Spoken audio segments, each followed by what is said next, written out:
মোস্তফা সরোয়ার ফারুকীকে উপদেষ্টা মণ্ডলী থেকে বিদায় দেওয়া হয়েছে। আমাদের অনেকেরই চাওয়া, অনেকে মানুষ এই জিনিসটা চাচ্ছে যে ফারুকী যাতে উপদেষ্টা মণ্ডলীতে না থাকে, কারণ ফারুকী উপদেষ্টা মণ্ডলীতে যুক্ত হয়েছে, এটাই অত্যন্ত আশ্চর্যের বিষয়। শুধু আশ্চর্য নয়, অনাকাঙ্ক্ষিত এবং উপদেষ্টা মণ্ডলীকে কলঙ্কিত করেছে বটে।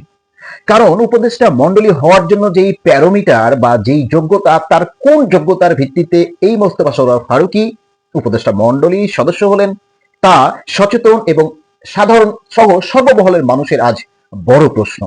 মুজিব সিনেমায় অভিনয় করে প্লট পাওয়ার কথা ছিল এই সিনেমার মুখ্য চরিত্রে অভিনয়কারী আরিফিন শুভ, অথচ তার প্লট বরাদ্দ বাতিল হয়েছে। কিন্তু সেই সিনেমায় আরেক গুরুত্বপূর্ণ, একেবারে গুরুত্বপূর্ণ চরিত্রে অভিনয় করা তিশা, যে ফারুকীর স্ত্রী, তার স্বামীকে আবার পুরস্কৃত করা হলো, তাও আবার উপদেষ্টা মণ্ডলী। পুরস্কার বলতে কি, একেবারে এটাকে পুরস্কার বললেও কম বলা হবে, সরাসরি সরকারের অংশীদার, সরাসরি সরকার। এমন নিয়োগ নিঃসন্দেহে অন্তর্বর্তীকালীন সরকারকে বিতর্কিত করেছে, সমালোচিত করেছে, যা কয়েকদিনের আলোচনায় বেশ ভালোভাবে প্রমাণিত। তো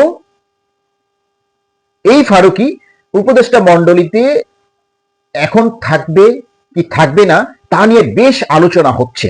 এরই পরিপ্রেক্ষিতে আজকে একটি সংবাদ এসেছে যে তিনি উপদেষ্টা মণ্ডলীতে আর থাকছেন না। আসলে কি থাকছেন নাকি থাকছেন না, আর যদি থেকেই যান আপনারা আসলে কি বলবেন বা কি মতামত দিবেন, আর যদি চলেই যায় তাহলে আপনারা এটাকে কিভাবে দেখছেন? ধন্যবাদ, সবাই ভালো থাকবেন।